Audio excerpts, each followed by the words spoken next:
taxpayers should subsidize Canadian Border Services by giving them free rent in prime real estate. Repeat the question. We're talking about the interim port facilities right now at the foot of the bridge on Brookdale Avenue. That's correct. Presently, council is engaged through the CAO's office. We're engaged in negotiations with the federal government for a lease for the use of that property. Presently, we've had someone actually do a footprint of the size of the space they're using, comparing it to the value of the other businesses on Brookdale Avenue. And the rate is going to be, from that we'll get a rate, and that's what we'll negotiate with the federal government for the residents of Cornwall. And that took us a year. We let them do that for a year. No, well listen, yes, it's taken a year, there's no question. I mean, the critical mass for us in that instance was to get the bridge open, if you recall. That was the most important, but that was the critical mass. Now, we've got them to make improvements, we've allowed them to make the improvements that they've made, and continue to make them if you look at the secondary inspection area. But yes, it's taken the time with the federal government, but we persist, and it'll go back, it'll be retroactive to the date they started operating there.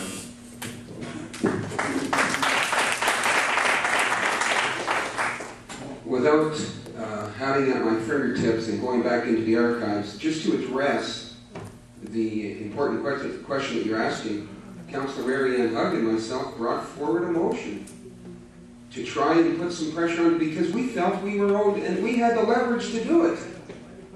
This council saw fit not to move in that direction. That was the opportunity to do it. And that's an issue that should be revisited because our young people, 75% of which live in the East End, cannot even get to the new arena. There's no way for them to get across Brookdale. And that whole thing that's transpiring there is an eyesore. It's an eyesore and it has to be addressed. And the only way it's going to be addressed is through strong political leverage.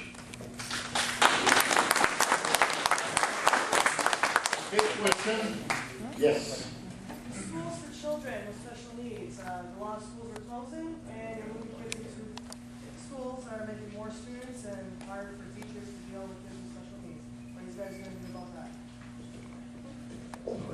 I understand the challenges that arise out of those situations for those children, but clearly I must simply state that it's not to pass the buck, but I mean obviously it is not a municipal jurisdiction, and I don't say that to minimize the seriousness of the question you raised, but obviously it goes directly to the trustees, the school boards who are tasked with that responsibility, and I wish you well.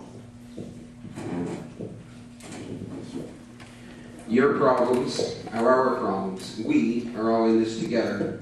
And there's only one taxpayer. There's only one taxpayer, and we have to start working together to address issues like that, like the issues with respect to what transpired up at the hospital, how those issues come to the council table, how the issues with respect to St. Lawrence College, it's not a municipal issue, how those issues come to the table. So, in answer to your question, they concern us, and we should be involved in it. And it's also worthwhile mentioning because there was a councillor mentioned that there was a school board trustee or somebody that was running for school board trustees in the audience tonight, but there was also another person in the audience, Danielle Donati. He's here, and you can talk to him later as well. But they said that. Question.